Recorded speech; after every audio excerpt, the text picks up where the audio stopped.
Hello friends, स्वागत है आप सभी का आपके अपने YouTube channel Ranjana Rao nursing में। और आज हम पढ़ने वाले हैं फर्टिलाइजेशन के बारे में।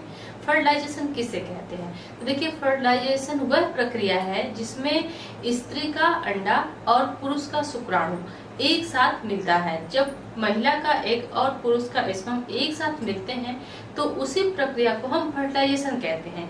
इस प्रक्रिया से जो चीज बनती है उसको हम कहते हैं जाइगोट। तो आज हम इसी के बारे में पढ़ेंगे पूरे डिटेल में कि आखिर ये प्रोसेस होता कैसे है। अब जो फीमेल एग्स होता है, फीमेल एग्स, उसको बोलते हैं फीमेल गैमेट्स। और जो मेल स्पर्म होता है उसको बोलते हैं मेल गैमेट्स। अब फीमेल गैमेट्स और मेल गैमेट्स जब आपस में मिलते हैं तो इसी प्रोसेस को कहते हैं फर्टिलाइजेशन।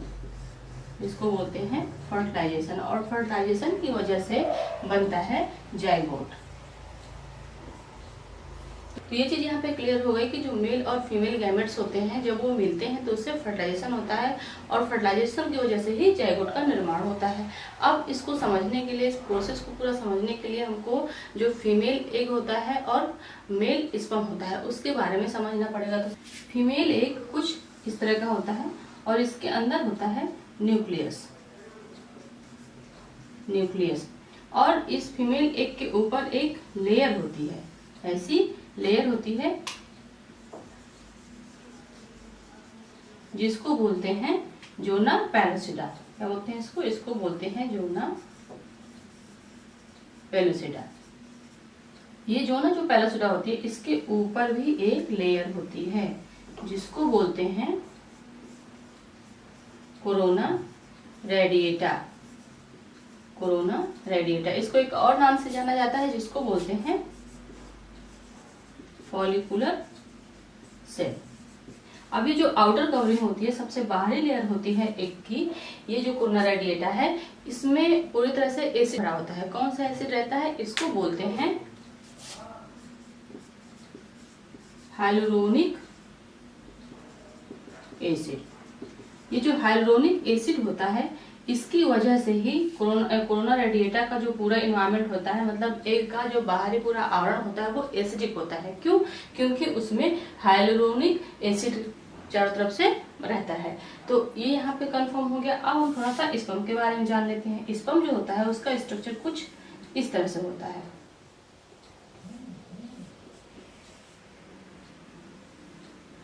अब इसमें ये वाला पार्ट, इसको कहते हैं हेड। इस पार्ट को कहते हैं मिड पीस या फिर बॉडी, और इसको कहते हैं टेल। तो जो स्पर्म होता है उसके 3 पार्ट होते हैं। अब इसमें भी यहाँ पे हेड में न्यूक्लियस होता है और ये जो बॉडी वाला पार्ट है यहाँ पे होता है माइटोकॉन्ड्रिया, जो स्पर्म होता है उसको हमेशा एनर्जी देता रहता है। उसमें एनर्जी जनरेट होती है जिसकी वजह स्पर्म क्या करे, वो आगे बढ़ सके।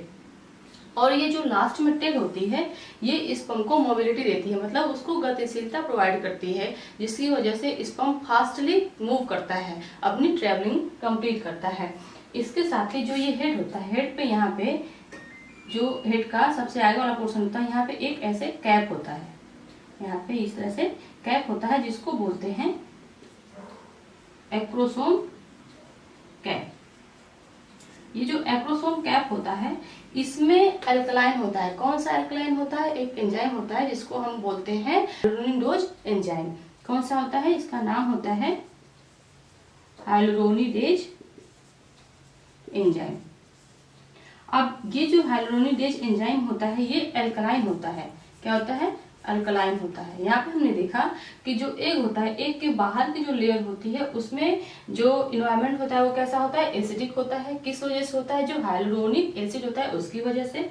और यहाँ पे जो स्पर्म होता है, स्पर्म में जो उसका हेड वाला पार्ट होता है, जहाँ पे हेड के आगे वाले पार्ट में कैप बनी होती है, वहां पे एक एंजाइम होता है जिसका एनवायरमेंट कैसा होता है? अल्कलाइन होता है। किस वजह से? क्योंकि वो जो एंजाइम होता है वो हाइलुरोनिडेज नाम का एंजाइम, वो उसकी प्रकृति की वजह से होती है अल्कलाइन होती है। अब इन दोनों दोनों का भी एक बहुत अच्छा सहयोग है, जिसके बारे में हम आगे देखेंगे। लेकिन इसके पहले अब हमको यूट्रस का कुछ स्ट्रक्चर जानने की जरूरत है, तभी हम जान पाएंगे कि फर्टिलाइजेशन कैसे होता है। तो यहाँ पे हम यूट्रस का एक फिगर ड्रॉ कर लेते हैं।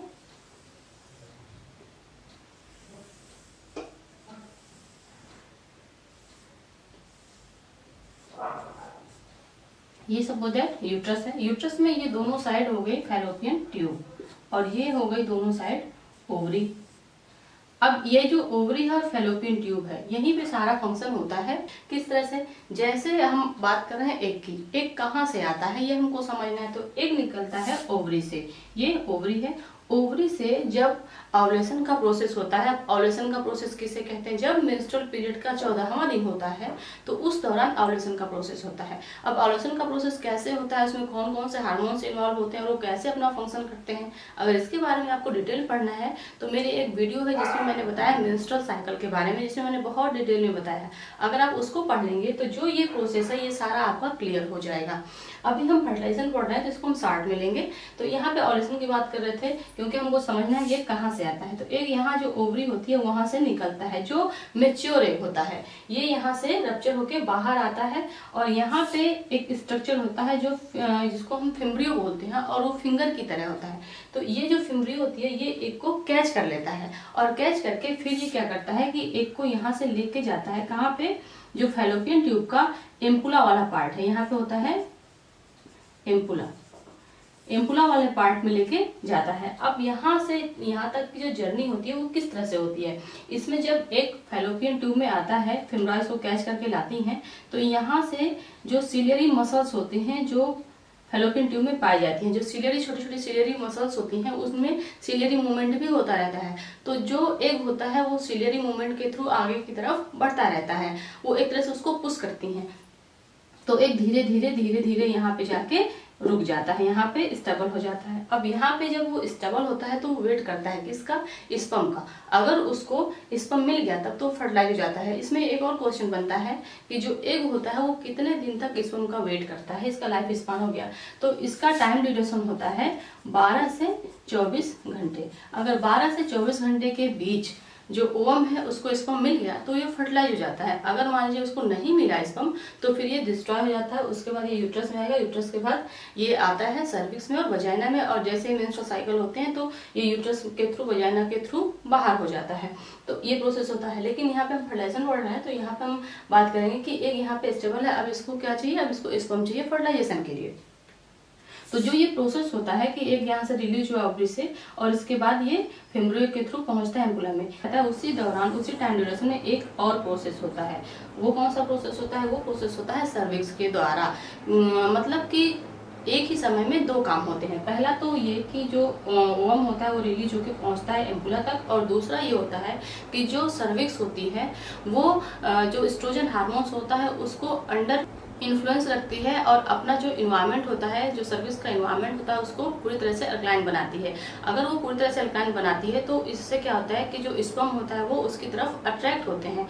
और एक बात कि जो स्पर्म होते हैं उनको सर्वाइव करने के लिए जो इन्वायरमेंट होता है वो अल्कालाइन होना चाहिए। अगर एसिडिक इन्वायरमेंट रहता है तो वो डिस्ट्रॉय हो जाते हैं। तो यहाँ पे नेचर ने इस तरह से बनाया हुआ है कि जो सर्विक्स होती है, जब ये प्रोसेस स्टार्ट होता है वो ओव्यूलेशन के बाद जब ओवम रिलीज होकर पहुंचता है कहाँ तक, एम्पुला तक, तो इस दौरान सर्विक्स भी अपना फंक्शन करती रहती है। वो अपने इन्वायरमेंट को पूरी तरह से अल्कालाइन बना देती है ताकि अगर स्पर्म आए तो वहाँ पे सर्वाइव कर सके। लेकिन स्पर्म सबसे पहले कहाँ से जाता है, सबसे पहले वो वजाइना से जाता है। जब मेल और फीमेल के बीच फिजिकल रिलेशन बनते हैं तो उस दौरान इजैकुलेशन होता है और इजैकुलेशन में बहुत सारे स्पर्म बाहर आते हैं। अब यहाँ पे एक और क्वेश्चन आता है कि एक बार के इजैकुलेशन में कितने स्पर्म बाहर आते हैं। तो इसमें लगभग 60 to 120 मिलियन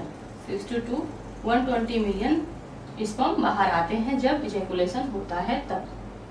अब इतने ढेर सारे स्पर्म रहते हैं, लेकिन इसमें क्या होता है कि जैसे ही वो वजाइना के पोस्टीरियर फॉर्निक्स में इजैकुलेट होते हैं तो वहीं पे कुछ जो स्पर्म होते हैं वो डिस्ट्रॉय जाते हैं। क्यों? क्योंकि वजाइना का जो इन्वायरमेंट होता है वो एसिडिक होता है और स्पर्म को सर्वाइव करने के लिए इन्वायरमेंट अल्कलाइन होना चाहिए। वजाइना का जो इन्वायरमेंट है वो इसलिए एसिडिक होता है ताकि उसमें कोई बैक्टीरिया जल्दी से ग्रोथ ना कर सके। तो वहाँ पे जैसे ही स्पर्म आते हैं इजैकुलेट होते हैं तो बहुत सारे स्पर्म वहीं पे डिस्ट्रॉय हो जाते हैं, उनका जो इन्वायरमेंट है होता है उसकी वजह से। अब बहुत सारे स्पर्म वहीं पे डिस्ट्रॉय हो गए। अब जो कुछ बचे हुए स्पर्म होते हैं वो पहुंचते हैं सर्विक्स में, और उसके बाद सर्विक्स में रह के ही वेट करते हैं किसका, एग का। अगर मान लीजिए ओवुलेशन नहीं हुआ है और ओवुलेशन के पहले ही स्पर्म वहां तक पहुंच गए हैं तो वो सर्विक्स में वेट करते हैं। सर्विक्स में जो स्पर्म होता है वो 2 से 3 दिन तक सर्वाइव कर सकता है। कितना, 2 से 3 दिन तक खुद को जीवित रख सकता है और वो एक के लिए वेट कर सकता है। लेकिन अगर ओवुलेशन हो चुका है, एक पहले से ही यहाँ पे मौजूद है, तो फिर क्या होता है, ये प्रोसेस आगे बढ़ता है। मतलब जो स्पर्म होते हैं जो सर्विक्स में है वो फिर आगे मूव करते हैं, इनकी जर्नी स्टार्ट होती है और ये बहुत फास्टली मूव करके पहुंचते हैं कहाँ तक, एम्पुला तक। जब ये सर्विक्स से निकलते हैं तो बहुत ढेर सारी संख्या में होती है, लेकिन मतलब सर्विक्स से लेके एम्पुला तक पहुंचने के बीच में ही बहुत सारे स्पर्म डिस्ट्रॉय हो जाते हैं। जैसे कुछ उसमें होते हैं जो इमेच्योर होते हैं, कुछ बहुत वीक होते हैं, या फिर कुछ ऐसे भी होते हैं कि उनके अकॉर्डिंग इन्वायरमेंट ना मिलने की वजह से वो डिस्ट्रॉय हो जाते हैं। तो बहुत सारे रीजन हैं, लेकिन यहाँ तक पहुँचते पहुँचते कम से कम 100 स्पर्म बच जाते हैं। कितने, कम से कम 100 स्पर्म बच जाते हैं। अब ये जो 100 स्पर्म होते हैं वो एक साथ फर्टिलाइजेशन का वर्क करते हैं, लेकिन इसमें कुछ प्रोसेस होता है। कैसा होता है, जैसे अगर ये स्पर्म है, अब ये पहुंचा कहाँ पे, एग के पास, ये एग है, एग के पास ये स्पर्म पहुंचा। जब ये एग के पास स्पर्म पहुंचता है तो इसको अपना एनवायरनमेंट अपने अकॉर्डिंग बनाना पड़ता है, क्योंकि मैंने बताया कि जो स्पर्म होता है उसको अल्कलाइन इन्वायरमेंट चाहिए। अगर एसिडिक इन्वायरमेंट है तो वो डिस्ट्रॉय हो जाएगा। तो यहाँ पे हमने पढ़ा था कि जो एग होता है, एग का बाहरी जो इन्वायरमेंट होता है वो एसिडिक होता है। किस वजह से, इस एसिड की वजह से, जो हाइलुरोनिक एसिड होता है उसकी वजह से। तो अब पहले इस इन्वायरमेंट को उसको चेंज करना है। इसके लिए वो क्या करता है, इसके लिए जो यहाँ पे एक्रोसोम कैप होता है जिसमें हाइलुरोनिडेज एंजाइम होता है, वो क्या करता है, वो सिक्रेशन स्टार्ट करता है, वो एंजाइम अपना छोड़ने लगता है। तो जब एक साथ 100 स्पर्म क्या करते हैं, अल्कलाइन प्रोड्यूस करते हैं, तो जो ये कोरोना रेडिएटा की लेयर है ये धीरे धीरे क्या होती है, रिमूव हो जाती है। ये लेयर रिमूव हो जाती है, और जब ये लेयर रिमूव हो जाती है तो कौन सी लेयर बचती है, जोना पेलोसिडा बचती है। अब ये जो हाइलुरोनिडेज एंजाइम है इसका एक और फंक्शन होता है कि जब ये कोरोना रेडिएटा को क्या करती है, रिमूव कर देती है, तो उसके बाद जो जोना पेलोसिडा वाली लेयर होती है इसमें इसको क्या करती है, सॉफ्ट बना देती है, थोड़ा मुलायम बना देती है, ताकि जो स्पर्म है वो पेनिट्रेट होके अंदर जा सके। अब जैसे ही स्पर्म यहाँ पे पहुंचते हैं, बहुत सारे स्पर्म पहुंचते हैं यहाँ पे और अपना फंक्शन स्टार्ट करते हैं। एक और क्वेश्चन आता है कि जो स्पर्म होते हैं वो किस जगह पे पेनिट्रेट करते हैं। तो इसका एक खास जगह होती है जिसको बोलते हैं ओलेमा।